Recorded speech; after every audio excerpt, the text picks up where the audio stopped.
México, Clara en la Escuela de Arquitectura de Barcelona, y después nos conocimos haciendo un máster en la Universidad de Harvard, y ahí un poco empezó todo. Después nos mudamos a Nueva York, donde trabajábamos en estudios, pero empezamos a hacer concursos por nuestra parte.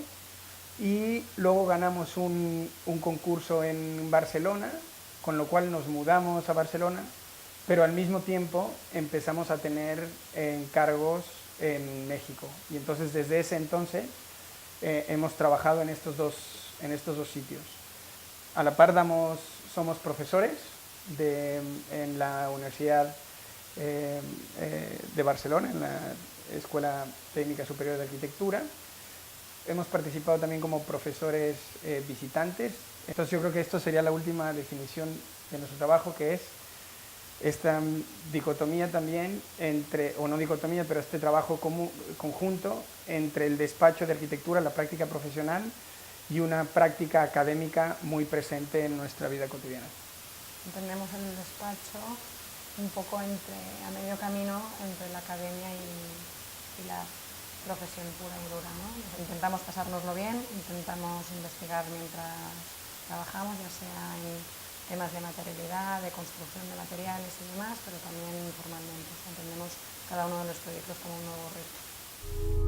Si me preguntas sobre la profesión, entiendo que la arquitectura es un servicio que tenemos que dar a la gente que viene aquí, ¿no?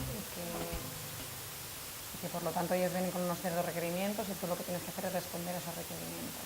¿Cómo lo haces? Ahí sí hay mucho rango, ¿no? Y entiendo que hay muchas maneras distintas de entender la profesión, desde el editor, al fotógrafo, a la persona que hace el proyecto ejecutivo, la persona que está en la obra. Un poco en ese rango yo creo que cabemos muchos y hay muchas maneras distintas de hacer arquitectura. La que a mí me interesa, o la que yo estoy haciendo, probablemente sea un poco lo que decía antes Eduardo, ¿no? Un pie en la academia y un pie en una arquitectura muy artesanal, en el modo que hay mucho control, ¿no? del proyecto. Creo que las escuelas de arquitectura están perdiendo una gran oportunidad, porque están como obsesionadas tan solo con la figura del arquitecto proyectista, cuando en realidad un arquitecto debería hacer muchas cosas más, y un arquitecto que pudiera tener así una mayor presencia en la sociedad. A todo mundo nos iría mejor si hubiera más arquitectos en política, si hubiera más arquitectos en gestión urbana, si hubiera más arquitectos en proyectos de difusión cultural, si hubiera más arquitectos editores, porque todos, es decir, para tener una profesión fuerte necesitamos poder trabajar en todos los ámbitos de la sociedad. Y en ese sentido, yo creo que si dejamos de pensar en el arquitecto tan solo como proyectista y lo pensamos con una visión más amplia de la profesión, todo el mundo ganará. Creo que el rol del arquitecto en la sociedad actual debería involucrarse con sus problemas. Los arquitectos, por un lado, está bien inventarse problemas, pero también la disciplina se ha alejado cada vez más de la sociedad, y en ese sentido, luego que no nos extrañe que la sociedad se aleje de la disciplina.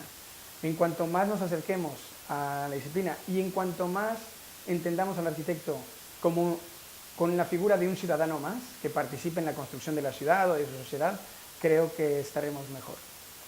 El arquitecto es alguien que por formación acostumbra a ser ágil en buscar el consenso. Eso podría ser muy útil en muchas distintas disciplinas, ¿no? Que no necesariamente tiene que ser el arquitecto que hablábamos hace un minuto, ¿no? El arquitecto que dibuja, o sea, la capacidad de dar solución es mucho más amplia que la de resolver un proyecto de diseño, ¿no? Yo creo que por aquí pasa un poco el entender el arquitecto como una figura más humanista, como decía antes, ¿no? Con más instrumentos que simplemente el de dibujar. Hay una parte que hay como ciertos sectores de la profesión que dicen que los arquitectos no servimos para nada, ¿no? O que dentro de la misma profesión. Y a mí esa postura me parece de una soberbia impresionante, porque parte del dato como de una posición de superioridad. ¿Qué pasaría si los doctores dijeran que los doctores no sirven para nada? O un odontólogo, pues somos profesiones que conjuntamente ayudamos a la construcción de una sociedad mejor. Y en ese sentido, creo que si entendemos nuestro papel, podremos activar o participar de una mucho mejor manera en la que nos corresponde en esta sociedad.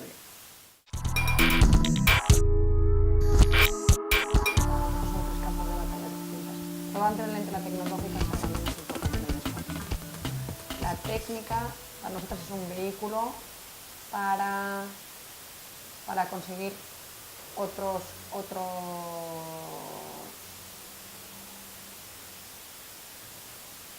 instrumentos, ¿no? O sea que la técnica es importante, pero no es el motivo del proyecto nunca, no es el motivo del discurso. Y luego hay otra parte que probablemente no sea ni siquiera innovación, sino sea entender las distintas preguntas que una llega a formularse y dar una solución que sea única. Pero esta solución se entiende que parte de un conocimiento de todo el recorrido arquitectónico, ¿no? O sea que no estamos inventando nunca nada, solo estamos dando nuevas soluciones, entendiendo soluciones que han dado otros. Buscamos, ahora pensaba como la diferencia entre la palabra innovación y cómo se podía entregar nuestro trabajo, porque nuestro trabajo siempre intenta buscar la simplicidad, ¿no? La mínima expresión de lo que busca el proyecto, de lo que puede ser ese proyecto. Y en ese sentido, quizá la parte de la innovación es como tener esta disciplina de ir depurando el proyecto hasta llevarlo a su mínima expresión. La parte que tenía que ver, que se refería Clara con tecnología, era intentamos siempre utilizar sistemas constructivos que conoce la gente en los países donde trabajamos. Ahora vamos a comenzar a hacer un proyecto en Argentina y por lo tanto no vamos a importar el sistema constructivo español. Entonces, quizá la innovación es cómo utilizamos el sistema constructivo local de otra manera o cómo lo utilizamos de la mejor manera posible.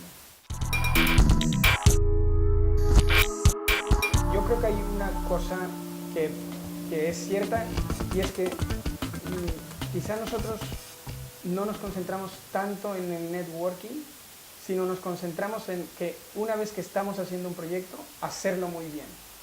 Y creo que si tú haces tu trabajo muy bien, tu trabajo hablará por ti. Que creo que es un problema actual, que ves muchos arquitectos dedicados más en el networking que luego en su obra. Yo creo que si tengo una visión sobre esto, es que hay una parte de contactos profesionales que está bien tener, pero que uno debe ser cuidadoso con que esta parte le gane a la parte de la profesión. Y creo que puede ser también una de las consecuencias de Internet y de las nuevas tecnologías, ¿no? Que pareciera que todo el mundo quiere estar en sitios o que todo el mundo quiere hablar. Y yo creo que hay que hablar cuando tienes algo que decir. Si no tienes nada que decir, ¿para qué hablas? ¿Para qué publicas un libro? ¿Para qué presentas tu trabajo en un foro? Creo que los arquitectos deberíamos aprender un poco a controlar eso. El contacteo y no el networking deberíamos estarlo utilizando para intentar tejer puentes entre partes muy diferenciadas de la profesión, intentar tejer y pensar hacia dónde vamos. Y con la sociedad, tejer puentes con políticos. Exacto. Tejer puentes con politólogos, tener gentes con gestores culturales, ¿no? Con más gentes, no algo muy endogámico. O sea, yo creo que hay dos maneras de entender el networking. Uno es con posibles clientes e intentar, y otro el entenderlo dentro de la profesión como instrumento incluso no académico, pero sí de praxis, ¿no? De entender para qué sirve, para qué servimos y cómo podemos ayudar. Entender que los arquitectos, como decía antes, estamos aquí como parte de un instrumento, ¿no? Y este instrumento hay que enriquecerlo y volverse como una esponja, ¿no? Entender hacia dónde vamos. El intercambio que permite Internet es impresionante, incluso a nosotros nos ha generado algunos tipos de encargos directos vía Internet, pero también creo que tiene un peligro en cómo se está consumiendo la arquitectura. Y es decir, hay muchos sitios que solo presentan imágenes y donde se scroll y pareciera que prima una arquitectura de la imagen, porque es muy difícil consumir o estudiar arquitectura en la pantalla. Su sitio es de los pocos sitios que presentan una memoria coherente y luego los planos, y donde se puede llegar a estudiar, pero incluso las pantallas todavía no tienen la resolución para que un plano se pueda leer bien en ellas. Y yo, desde mi punto de vista, una forma de poder realmente analizar y estudiar a fondo un proyecto es viendo sus planos. Sí me preocupa cómo se está consumiendo y que sea al final solo una cuestión de imagen o de la foto más flashy, que sea la más atractiva y donde se scroll y se ve un proyecto en un minuto. No estoy en contra de eso, por supuesto que no, pero siempre que pueda haber la segunda lectura. Me preocupa que se termine consumiendo la arquitectura en un modo fast food, digamos, ¿no? Y eso creo que responde también a una crisis de la profesión que llevamos acumulando desde hace bastantes años, que las tecnologías nos han llevado a un cierto discurso muy endogámico, y por otro lado había como una expansión y un boom que todo el mundo sabe exactamente qué está haciendo el vecino. Sin embargo, parece que hay como un momento en que la reflexión no está, o sea, ni Internet ni la profesión está consiguiendo abrir caminos hacia donde venimos. Yo sigo pensando que la carrera que he hecho es la mejor, la carrera más bonita del mundo, ¿no? Y un poco tiene que ver con estas múltiples caras de la profesión, y que es una carrera que puede ser creativa, pero puede ser muy técnica, y que uno puede construir sociedad. Yo recuerdo cuando uno tiene 17, 18 años que quiere cambiar el mundo, yo sigo pensando que con la arquitectura se pueden cambiar muchas cosas. Sí, yo creo que hay una cosa importante para la gente que está pensando estudiar arquitectura, y es que no tener una idea preconcebida de lo que es la profesión ni de lo que se necesita para ser arquitecto, ¿no? Yo creo que ese es uno de los grandes malentendidos. Creo que el arquitecto lo que tiene es una estructura de pensamiento, que lo puede volver, digamos, un guerrillero que puede ir a distintos campos. Yo puedo ser arquitecto, pero puedo ser muchas cosas al mismo tiempo. Para nosotros yo creo que había dos temas, ¿no? Uno tiene que ver con las expectativas y la otra tiene que ver con el ingenio, prácticamente. Uno, entender que la carrera del arquitecto, por gracia o por desgracia, es una carrera a largo plazo. Y eso significa que uno probablemente no tenga el reloj más bueno, ni las gafas más buenas, ¿no? Pero que en cambio puede estar apostando por un futuro profesional. Y de la misma manera que uno estudia durante no sé cuántos años y sigue apostando, entiende el inicio de una carrera profesional como una apuesta.